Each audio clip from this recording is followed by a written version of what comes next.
Hey, everybody. I'm author William Bryan Johnson, and I'm going to start reading Middle Aged Man in a Trash Can, brought to you by Rumination of Thunder Media. Audio copyright 2026. Chapter 1. There are rules for a new world. Peek out of the trash can and watch for anything odd. People that walk with a limp and look dead. Dragons. Lizard folk that hide in the shadows.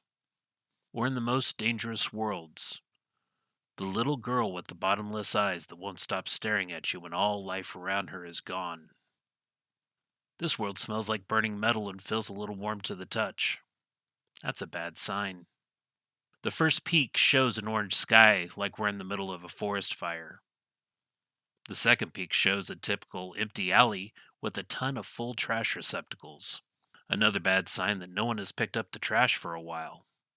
No dragons or lizard people, check. Hot air blew in like a windy summer day, odd because it was early spring. The hot wind doesn't help with the sour tang and sickly sweet smell of trash. People scream in the distance. That's a no-go. Nobuyuki, be careful, it's on fire. A white flash of supernatural fur flew up my back and out. They disappear over the high-rise building within seconds. Nobuyuki is my companion on the journey. They get all the pronouns depending on mood and form, and knows what to do in the new worlds because we have a system worked out. One that we don't always remember or follow. Nobuyuki is a beautiful white three-tailed fox. Fox is an animal. Three-tailed is in something from folklore. A talking, multi-dimensional fox, and a fox only part-time.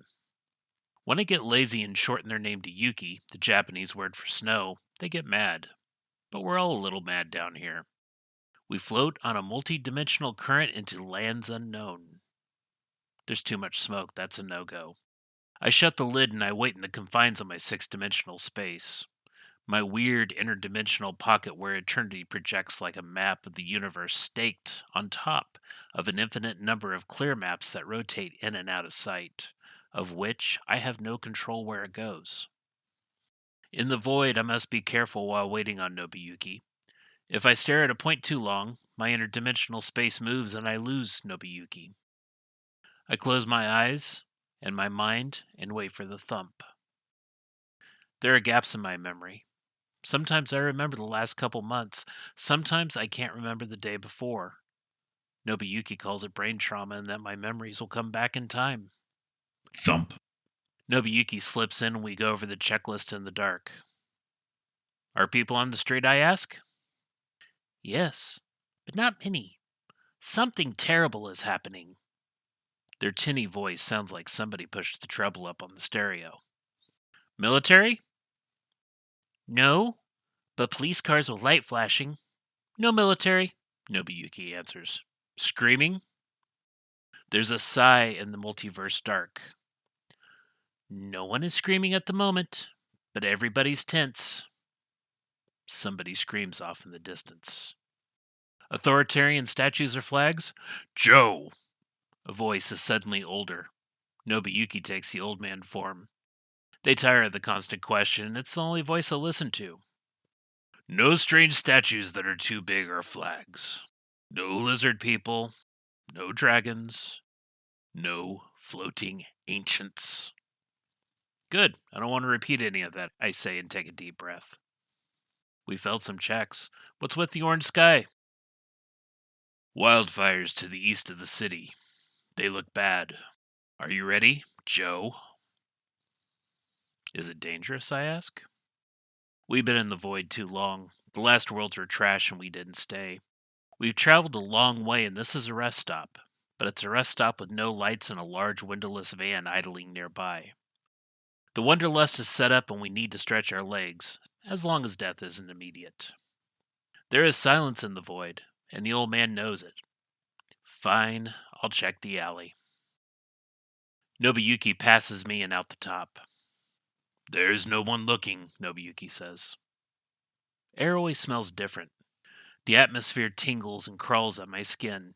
It's like walking into someone's home for the first time. No one else understands the center of the feel but the newcomer. Nobuyuki calls it dimensional shift, and you just need to let the dimensions settle in around you and take you in. The old man hasn't mentioned dimensional rejection yet. Burning metal is a smell you don't forget, and smoke seems everywhere. I take a deep breath of this new dimension air and do my best to gracefully step out of the trash receptacle. Sometimes it's easy. Sometimes I knock over the entire thing. Joe? I turn to see a bald Japanese man in his 70s standing in traditional Japanese robes. I misstep and fall. It elicits a laugh as I pick myself up off the warm pavement. That's odd. Pavement's hot like it's summer. I looked at the building next to us. Memories come in bursts, then fall apart like trying to grab smoke. Where are we? Fort Wayne, Indiana, you idiot. Apparently, not a good version of it, the old man replies. But I'm cooped up and I want to explore. No immediate danger? He walks down the alley with the grace of a trained Aikido master. I look homeless. When Nobuyuki transforms, every hair is in place and the illusion is flawless. I look stained. I haven't showered in a long time. My beard is long, and I don't own a comb. Sometimes it's handy because Nobuyuki gets all the attention, either like this or in a young girl's form. I'm invisible and okay like that. At least this time. I'm not covered in blood. The old man pauses. Let's see what's going on before we rush to the next place. People are out and panicked. You see someone staring down death a few times, and it's easy to figure out. This is a bad place, Nobuyuki. The old man stops before me, nods to the east. Look. Through the wildfire's smoke, mountains of loose rock rise above the horizon. Something in my head stammers it's the moon. It scrapes the atmosphere, trailing burning moon dust. I'm in the middle of a boiling tea kettle with a 747 flying mere feet overhead. That elevator big drop feeling hits my stomach. Not down, but sideways, in a fierce tidal pull. It roars across the sky as the storm sirens blare. People scream too, and it all blends together in an overwhelming squelch. The panic-stricken bolt through the street.